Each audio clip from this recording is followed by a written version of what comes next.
What is up, guys? Outlaw here, and welcome back to the Movie Bunker, where physical media is alive and well. And today we are going to talk about an awesome piece of physical media that I was able to watch today. I watched all the bonus features, and I got so inspired. I thought, let me go make a video. So let me forewarn you, I've never made a video like this before.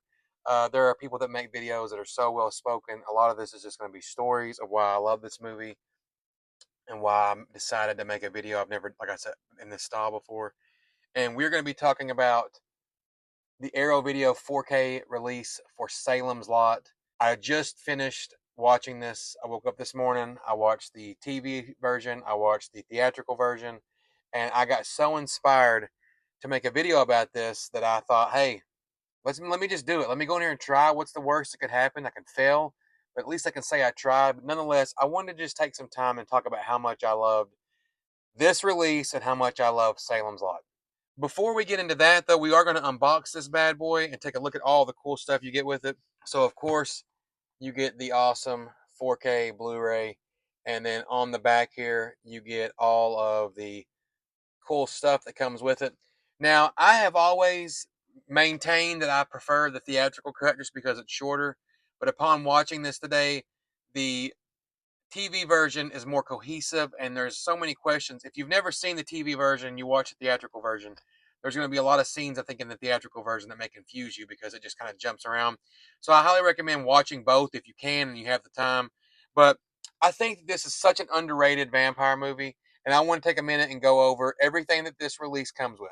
You get a 4K Ultra HD copy of the theatrical TV miniseries. I'm sorry, of the original TV miniseries and the theatrical version. This is where this release starts to shine. As far as the bonus features, you get King of Vampires, a new interview with Stephen King biographer Douglas Winter, which is awesome. Really, really enjoyed that. I loved all the stories, hearing about how Stephen King was still struggling after he wrote Carrie and how important Salem's Lot was. That one was great. The next one was my favorite, though, and that is Second Coming, a new appreciation by author and critic Grady Hendrix. Now, that was my favorite bonus featurette. Just to hear him talk about Salem's Lot, the importance of it, and all the stuff that went with it. His theories were awesome. The way he spoke was great, and it just makes it's what makes these releases worth paying the extra that you pay for them. That was my favorite bonus feature. I wanted to make sure that I touched on that. You get New England Nosferatu, you get a new interview with filmmaker Mick Garris. Another one great. You get to hear some behind the scenes stories of Toby Hooper and how awesome he was. Rest in peace.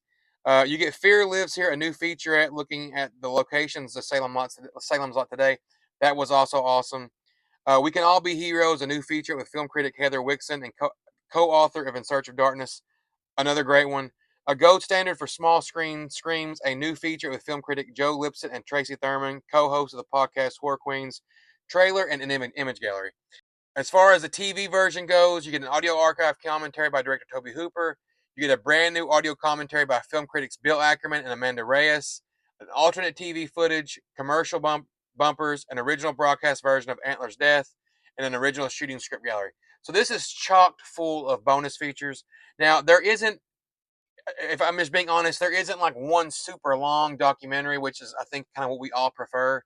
This one is broken down into featurettes, but the featurettes are done really well. They are very, very, I feel like I know quite a bit about Salem's Lot because I love this movie, but I learned new stuff listening to this, watching those today, and just really enjoying this transfer. Now, again, this is an Arrow video. You do get all the cool stuff that comes in it. You get this cool Salem's Lot or sticker here. Let me move my big fat finger so you guys can see all that. And then I love when Arrow Video throws in these little promo cards, and this is a 2-disc set. You also get these awesome posters. There is the master, and then of course you get the theatrical poster. It's so awesome. And then you get this thick book right here. And I'm going to tell you something, man, because I may forget. I want to this scene right here. Salem's Lot was metal, man. This movie was made in the 70s and with the kids. And then, of course, you get the awesome shot on the back here. Uh, that's a big boy. I would love to tell you that I cannot wait to sit down and read this, but I'm probably never going to. But I do like knowing that I can if I want to. So obviously, great packaging.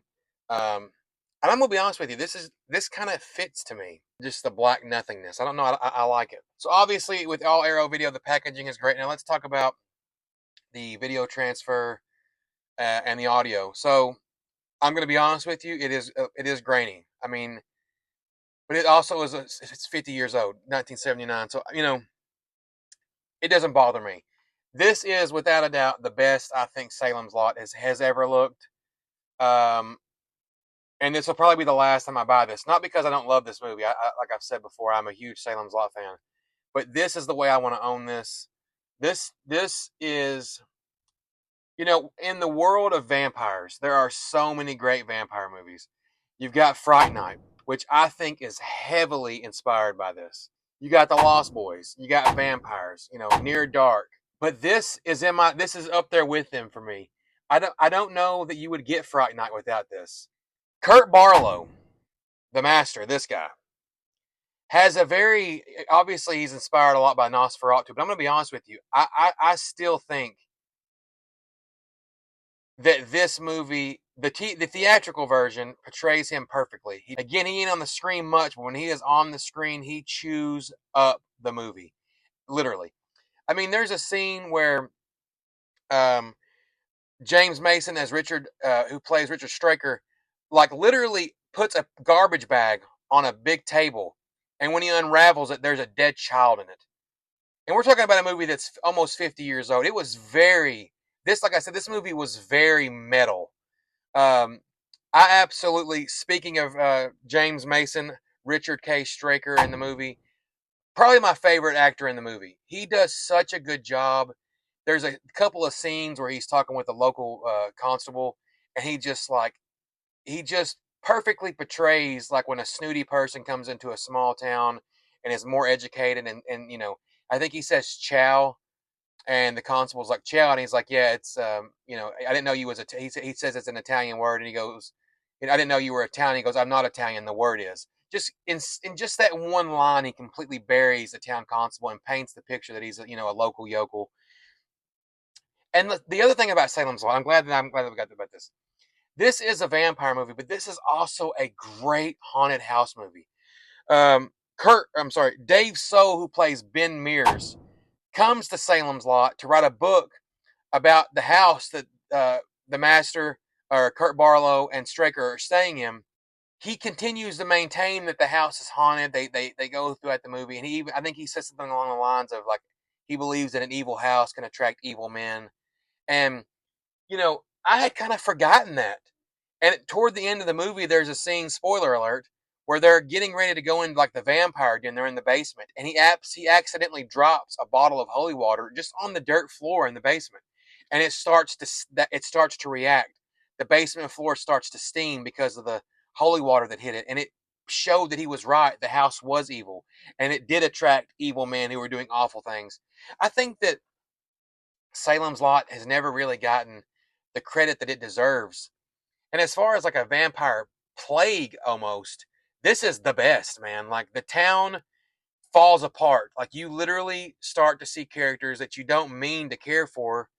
You start to care for because literally everybody in Salem's Lot's like the worst kind of people. They all hate their jobs. They all hate each other. They're cheating on one another. They're doing all these things, and somehow or another that you still like them. You know, as I've gotten older, I don't have as much time to watch these movies and stuff. So days like this, when I can sit and literally watch both cuts, watch all the bonus features minus the commentary, it inspired me to come make this. I am sorry that I rambled for as long as I did, but sometimes it happens. That's just how I make videos. And it's also important for me to note that without that movie, I probably wouldn't be making YouTube videos again. Like I had said before, I don't want to keep beating a dead horse.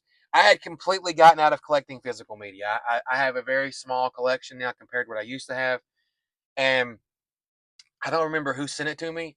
But I was so far out of the world of physical media. I didn't follow any physical media stuff. Somebody sent me this, that that Arrow Video was getting to Salem's Lot, and I made a note in my phone. In the history of me collecting physical media, I have maybe pre-ordered day one like 5 things.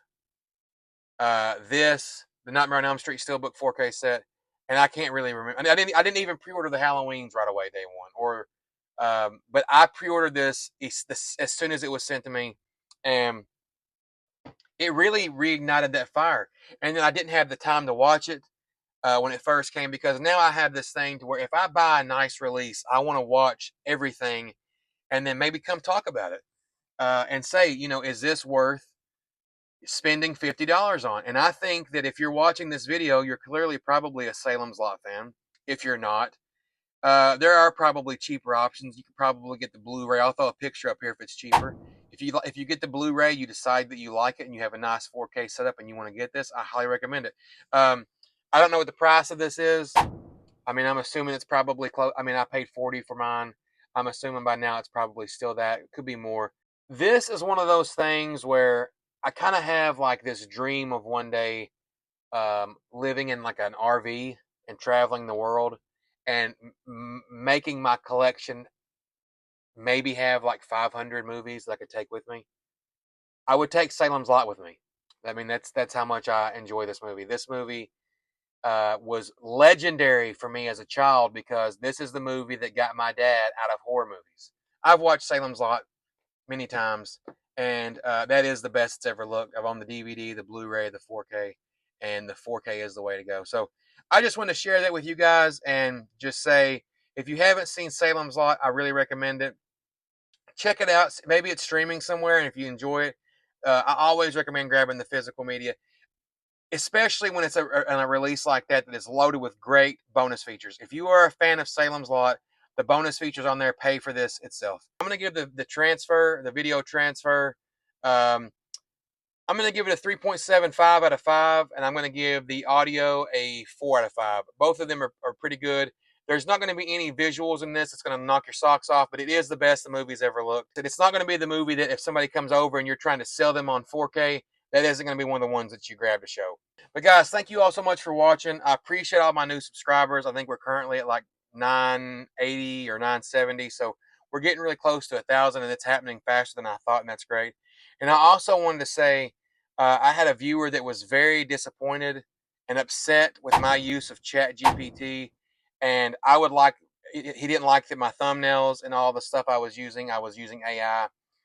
So I just wanted to let him know that I'm sorry.